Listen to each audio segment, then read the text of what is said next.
안녕하세요. 이철환의 노트북의 이철환입니다.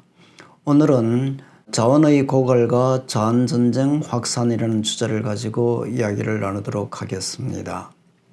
인류는 문명을 이룩한 지 채 몇천 년도 되지 않아 몇십억 년을 영위했던 지구의 자원을 순식간에 탕진시키고 있습니다. 특히 산업혁명 이후 인구가 급증하고 산업활동이 비약적으로 발전하면서 자원의 소비가 급증해서 이들 자원의 가채연수, 즉 사용할 수 있는 연도가 점점 짧아지고 있습니다.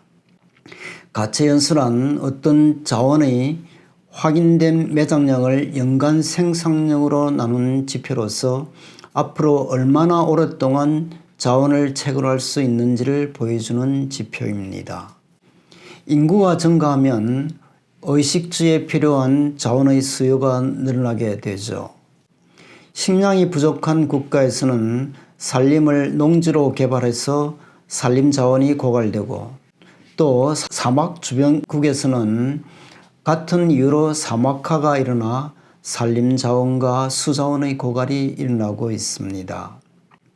또 제조업의 발전에 따라 원자재로서의 광물 자원과 에너지 생성을 위한 화석 인료가 무차별적으로 채취되고 있습니다.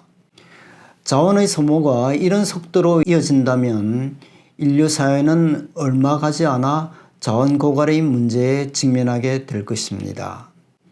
특히 현대 경제사회의 가장 중요한 에너지원인 화석 연료는 형성되는 데 수백만 년이 걸리는 비재생 자원이라는 사실을 감안한다면 매장량 고갈이 가져올 문제의 심각성은 이루 다 말하기가 어려울 것입니다.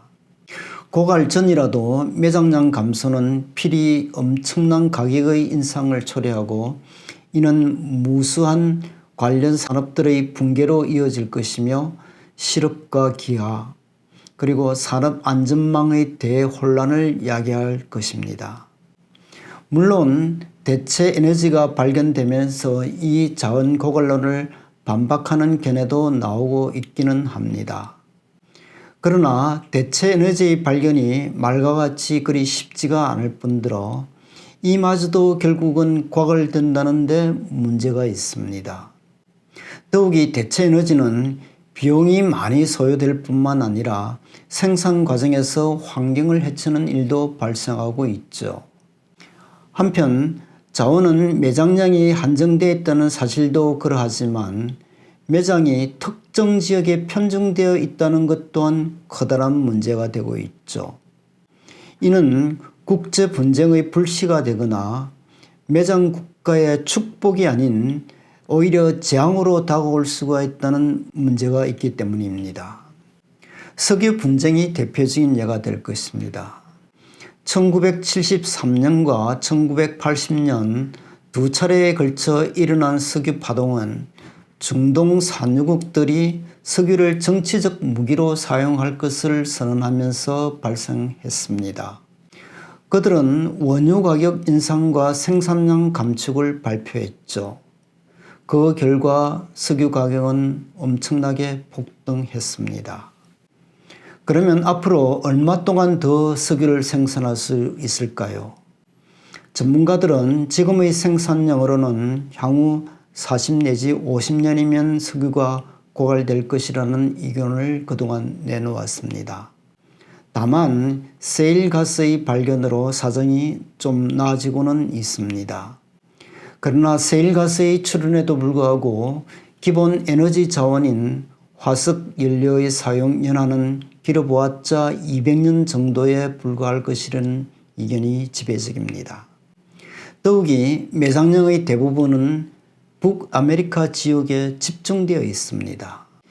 히토류와 콜탄도 이런 문제를 안고 있는 자원이죠. 히토류란 희유금속의 한 종류인데 말 그대로 희귀한 흙이라는 뜻입니다. 히토류 매장량은 세계적으로 매우 적으며 더욱이 중국이 전 세계 히토류 생산량의 약 90% 이상을 차지하고 있습니다. 이러한 환경 때문에 히토류는 중국의 산업과 외교에 유용한 자원이 되고 있죠. 중국은 2010년 센가쿠 열도 문제로 일본과 분쟁을 겪었을 때 힙토류 수출 중단 카드를 꺼내들었습니다. 당시 일본은 억류했던 중국 어선 선장을 석방하며 백기를 들고 맙니다. 2018년에도 미국이 관세 인상과 화웨이 제재 등 무역 전쟁을 일으키자 중국은 힙토류 보복 카드를 만지작거리기 시작했습니다. 힙토류는 각종 전자제품, 스마트폰, 전기차, 군사장비 제조의 필수 원료로서 중국이 수출을 중단할 경우 미국은 커다란 타격을 입게 되기 때문이었습니다. 또 콜탄은 피의 광물 혹은 자원의 저주라고 불리는 광물입니다. 콜탄은 TV나 항공기 재료 등에 쓰이며 핸드폰에도 들어갑니다. 콜탄이 IT 산업의 필수 광물로 쓰이면서 특히 스마트폰 부품으로 사용되면서 콜탄의 가격은 급등을 하기 시작했습니다. 콜탄 1위 생산국은 콩고이며 2위는 르완다입니다. 두 나라가 전 세계 생산량의 80%를 차지하고 있습니다. 이 콜탄의 가격이 급등하자 콩고의 내전 장기화에 한몫했다는 주장이 나오고 있습니다. 콜탄 광선을 두고 정부군과 반군 사이에 분쟁이 끊이지 않고 있기 때문입니다. 핸드폰 이용자들이 기기를 바꿀 때마다 콩고 국민 수십 명이 죽는다는 말도 나오게 되었습니다. 한편 산림 자원도 점차 고갈이 되어가고 있죠. 특히 지구의 흡파이자 생태계의 보고인 열대우림 지역의 숲이 급속도로 파괴되고 있습니다. 서울 여의도 면적의 38배에 해당되는 열대우림이 매일같이 없어지고 있는 것입니다. 15억 헥타르를 넘어섰던 열대우림 지역은 현재 절반도 안 되는 약 6억 헥타르만이 남아있는 것으로 추정되고 있습니다. 이런 추세를 막지 못한다면 향후 열대우림이 완전히 자취를 감출 가능성도 배제할 수가 없을 것입니다. UN 기후변화에 관한 협의체인 IPCC에서는 보고서를 통해서 아마존 열대우림 지역의 훼손으로 이번 세기 안에 숲의 70%가량이 사라질 수 있다고도 분석을 했습니다. 열대우림이 파괴되는 이유로는 아마존에서는 주로 목초지 조성과 소사육, 농작물 재배를 위한 농경지 확보 등이 그 이유가 되고 있습니다. 이에 비해 인도네시아에서는 팜유를 얻기 위한 야자수 농장이 늘어나면서 1990년부터 2015년 사이 영국 전체 면적에 해당하는 24만 평방킬로미터의 숲이 사라졌다고 합니다. 이는 브라질 열대우림보다 더 빠르게 줄어들고 있는 것입니다. 또 다른 중요한 자원 고갈 문제는 물 부족 문제일 것입니다.